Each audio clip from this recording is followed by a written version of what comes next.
사도신경으로 신앙 고백 드림으로 새벽 예배 시작합니다. 전능하사 천지를 만드신 하나님 아버지를 내가 믿사오며 그 외아들 우리 주 예수 그리스도를 믿사오니 이는 성령으로 잉태하사 동정녀 마리아에게 나시고 본디오 빌라도에게 고난을 받으사 십자가에 못 박혀 죽으시고 장사한 지 사흘 만에 죽은 자 가운데서 다시 살아나시며 하늘에 오르사 전능하신 하나님 우편에 앉아 계시다가 저리로서 산자와 죽은 자를 심판하러 오시리라. 성령을 믿사오며 거룩한 공회와 성도가 서로 교통하는 것과 죄를 사하여 주시는 것과 몸이 다시 사는 것과 영원히 사는 것을 믿사옵나이다. 아멘. 이 아침에 우리에게 주시는 하나님의 말씀은 사사기 19장 11절에서 마지막 21절 말씀까지입니다. 사사기 19장 11절에서 21절 말씀까지. 우리 말씀 찾으셨으면 한 목소리로 같이 읽습니다. 그들이 여부스에 가까이 갔을 때에 해가 지리하는지라 종이 주인에게 이르되 청하건대 우리가 돌이켜 여부스 사람의 이 성읍에 들어가서 유숙하십시다 하니 주인이 그에게 이르되 우리가 돌이켜 이스라엘 자손에게 속하지 아니한 이방 사람의 성읍으로 들어갈 것이 아니니 기브아로 나아가리라 하고 또 그 종에게 이르되 우리가 기브아나 라마 중 한 곳에 가서 거기서 유숙하자 하고 모두 앞으로 나아가더니 베냐민에 속한 기브아에 가까이 이르러 해가 진지라 기브아에 가서 유숙하려고 그리로 돌아 들어가서 성읍 넓은 거리에 앉아 있으나 그를 집으로 영접하여 유숙하게 하는 자가 없었더라. 저녁 때 한 노인이 밭에서 일하다가 돌아오니 그 사람은 본래 에브라임 산지 사람으로서 기브아에 거류하는 자요 그곳 사람들은 베냐민 자손이더라.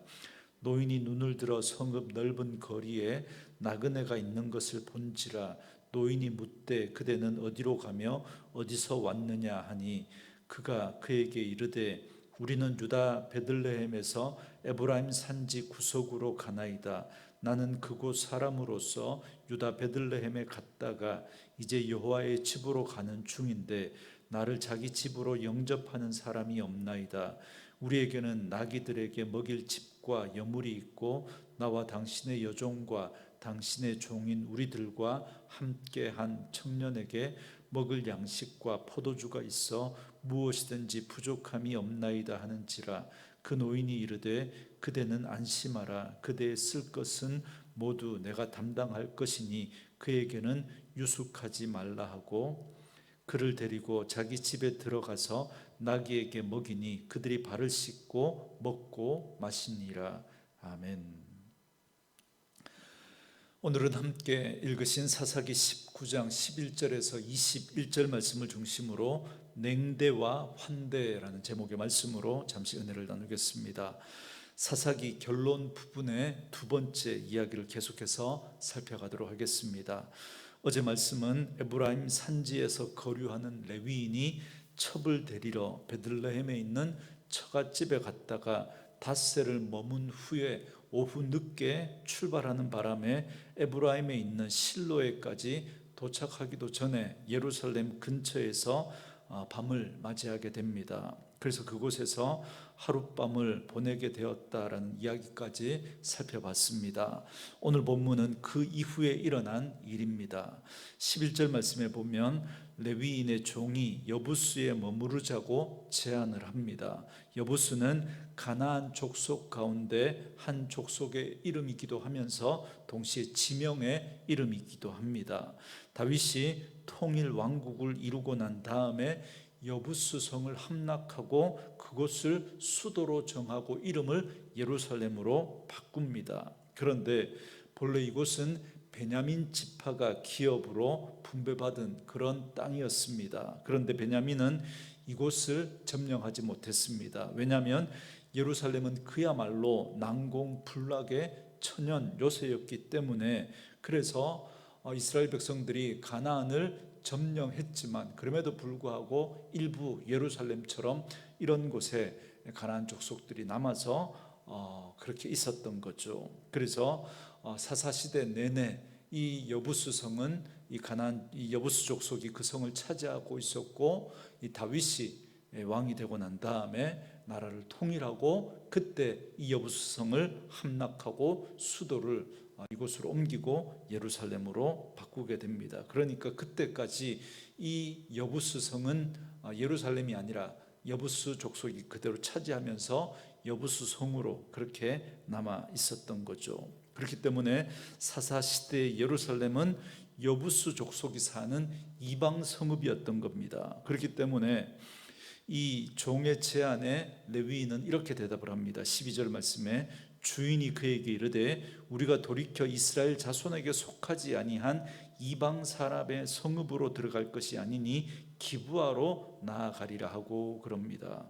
레위인은 이방인의 성읍으로 가지 말자라고 하면서 대신 근처에 있는 베냐민 지파에 속한 기브아로 가자고 제안을 한 겁니다. 아마도 그는 이방 성읍에 들어가는 것이 부정하다라고 그렇게 여겼기 때문에 그랬던 것 같습니다. 그런데 이런 모습을 보면 그가 가지고 있었던 신앙의 모습이 얼마나 모순적인 것인지를 우린 잘 알 수 있습니다. 하나님이 기뻐하지 않는 삶을 그는 살고 있었습니다. 레위인이면서 첩을 두고 살았습니다. 그러면서 이방 성읍에 들어가는 건 부정하다고 꺼립니다. 레위인으로 사람의 본이 되고 덕이 되어야 하는 그런 삶을 살아야 하지만 전혀 그러한 삶을 살지도 않으면서 종교적인 형식은 굉장히 중요하게 여기고 있었던 겁니다. 이게 바로 전형적인 종교인의 모습이고 외식적인 신앙인의 모습이라고 할 수 있습니다. 여러분, 우리 역시 마찬가지입니다.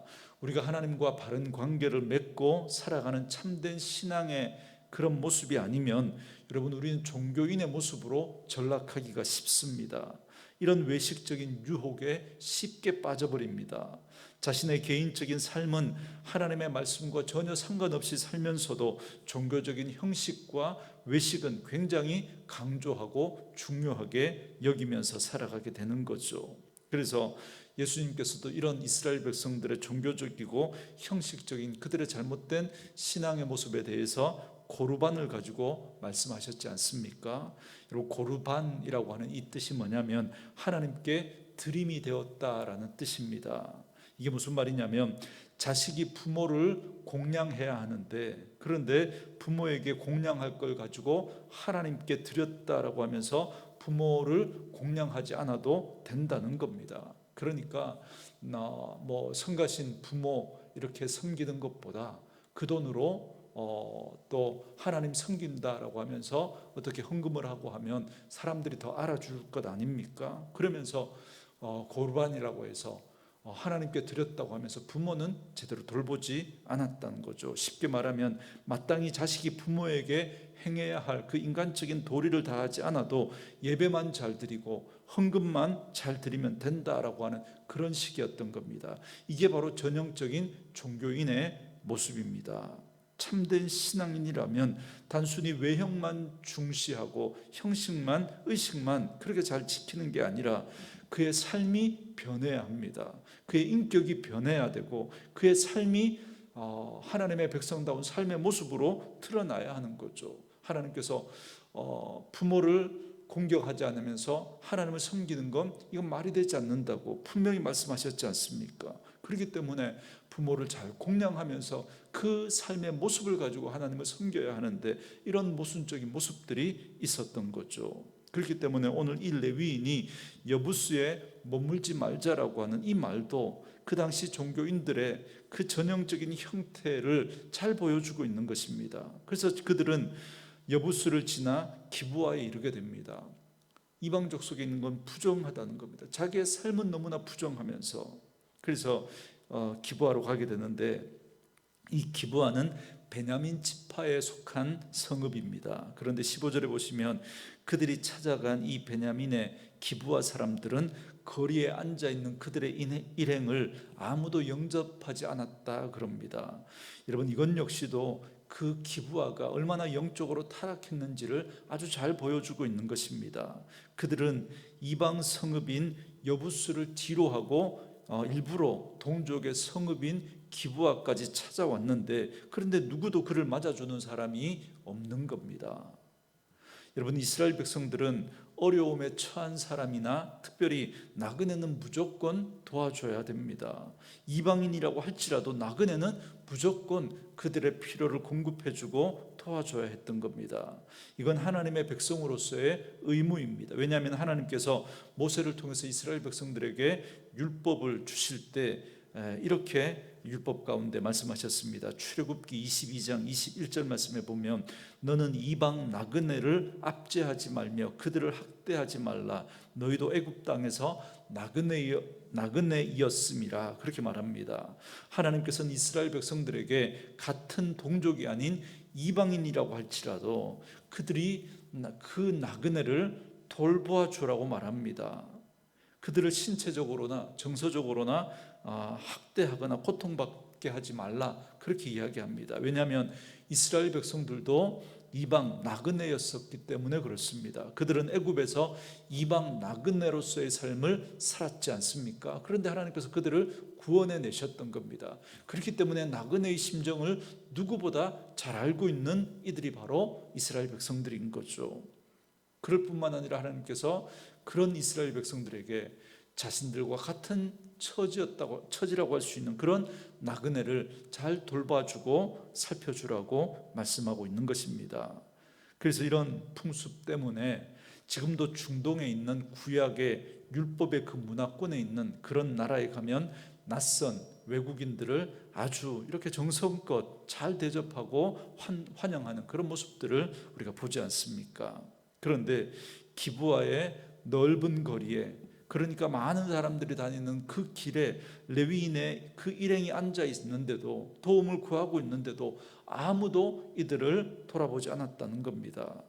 이들은 이방 나그네도 아니고 같은 이스라엘 동족이었음에도 불구하고 아무도 그를 영접하지 않았던 겁니다. 그렇기 때문에 이 한 구절 말씀 속에서도 그 당시 기브아 사람들이 얼마나 하나님의 말씀과 상관없이 살면서 타락했는지를 아주 잘 보여주고 있는 구절인 거죠. 그리고 이는 그 다음에 일어날 끔찍한 비극적인 사건의 전초전이라고 할 수도 있습니다. 어떤 일이 일어나는지는 우리가 다음 시간에 살펴볼 텐데요. 이런 상황 속에 있을 때 이렇게 아무도 돌봐주는 사람이 없어서 길거리에 노숙해야 할 그 위기의 순간에 한 사람이 나타나 그들을 돕습니다. 16절 말씀에 저녁 때에 한 노인이 밭에서 일하다가 돌아오니 그 사람은 본래 에브라임 산지 사람으로서 기브아에 거류하는 자요 그곳 사람들은 베냐민 자손이더라, 그럽니다. 한 노인이 밭에서 일하다가 그를 보고는 자기 집으로 데려갑니다. 그런데 이 노인은 본래 에브라임 산지 사람으로 베냐민 지파 사람이 아니었다, 그럽니다. 다시 말하면 이 노인도 외지인이고 엄밀히 말하면 나그네였던 겁니다. 그러니까 그 도시에 본래 살았던 베냐민 사람들은 아무도 그를 환대하지 않았고 오로지 외지인이었던 이 노인만이 그들을 환대해 주었다는 겁니다.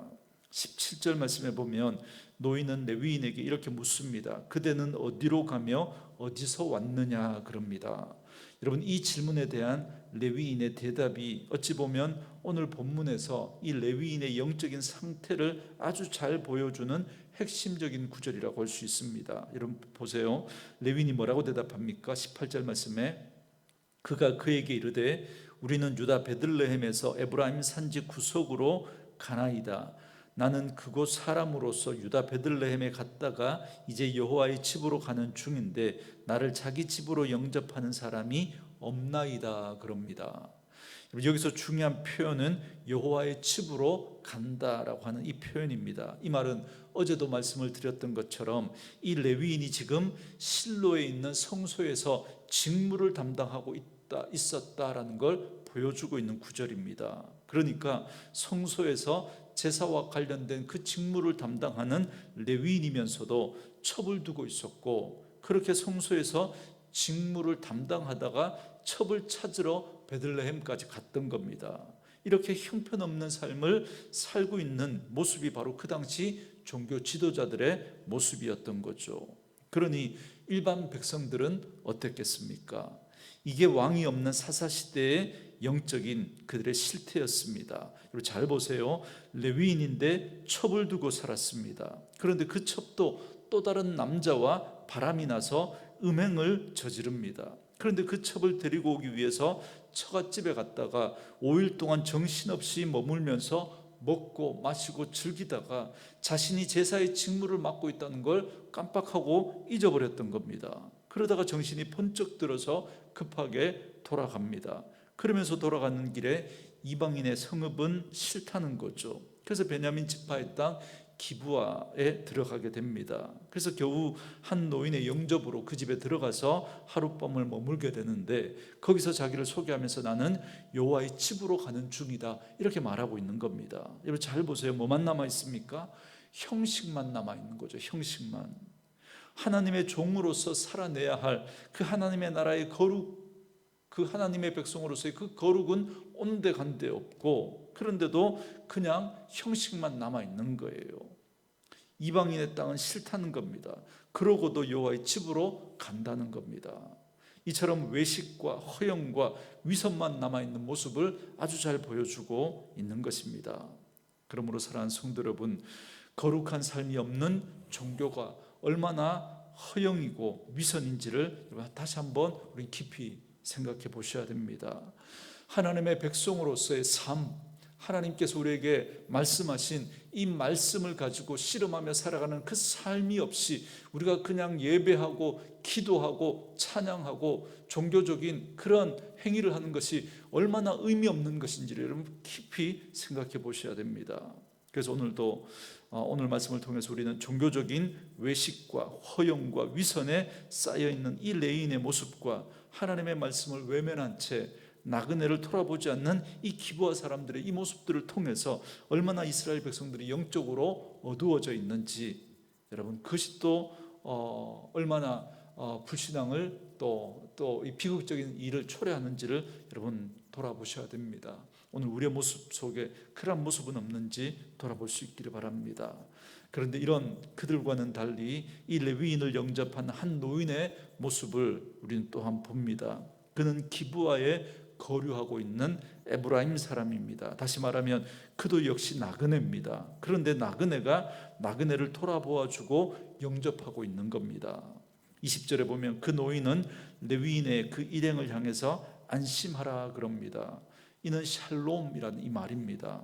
평강이 있으라는 거죠. 그는 나그네를 대접하는 최상의 예절로 그들을 환대하고 있습니다. 그러므로 오늘 우리는 이 레위인을 영접한 노인의 모습을 통해서 하나님의 말씀에 순종하고 실천하는 그 삶이 우리에게 필요합니다. 레위인처럼 입술로만, 형식으로만 그렇게 신앙의 삶을 살아가는, 그리고 그것으로 내 신앙을 증명하려고 하는 그러한 모습이 아니라 정말 우리의 삶을 통해서, 우리의 인격을 통해서 우리의 신앙이 증명되어지고 그 삶을 통해서 또 하나님 앞에 진실한 삶을 살아가는 저와 여러분들의 삶이 되어져야 합니다. 특별히 우리는 오늘 말씀처럼 곤란 중에 처한 그런 사람들을 또 우리는 외면하지 말아야 합니다.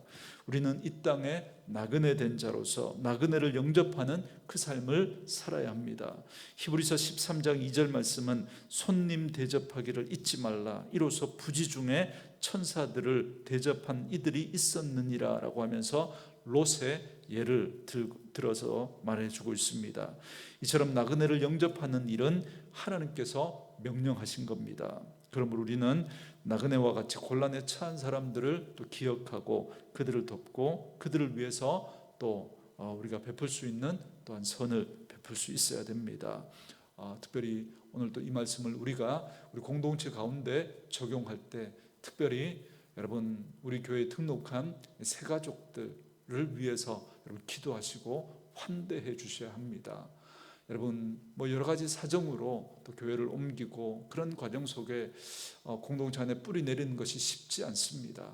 여러분 밀어내는 그런 모습들이 없기를 바라고 여러분들이 그들을 위해서 기도하고 따뜻하게 받아주고 품어주는 그러한 모습들이 우리 오늘 공동체 안에 꼭 있기를 주의 이름으로 축원합니다. 오늘 주신 말씀 묵상하면서 우리 찬양 함께 들으시며 기도하는 시간 갖도록 하겠습니다.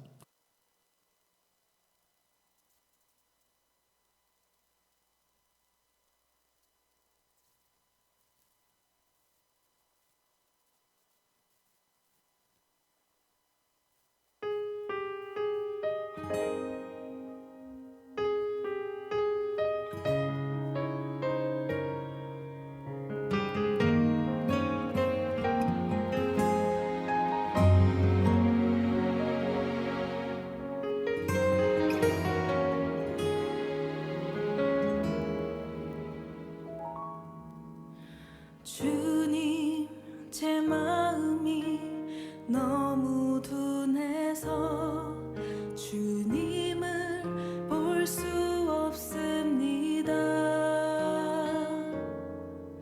이 땅에 속하여 이 땅만 보다가 주님 손을 놓쳤습니다.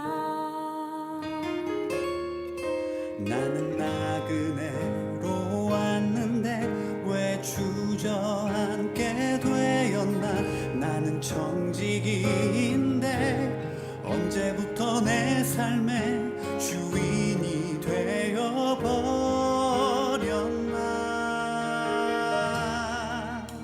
믿음이 없이는 기쁘시게 못하나니 고된 수고도 다 헛될 뿐이라. 믿음이 없어서 무너진 삶의 모든 자리에 다시 주님을 기다립니다.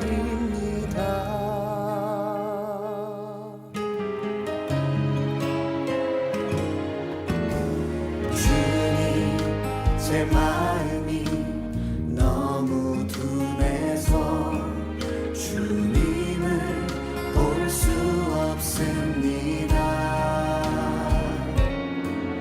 이 땅에 속하여 이 땅만 보다가 주님 손을 놓쳤습니다. 나는 나그네로 왔는데 왜 주저앉게 되었나. 나는 청지기인데 언제부터 내 삶의 주인이 되어버렸나.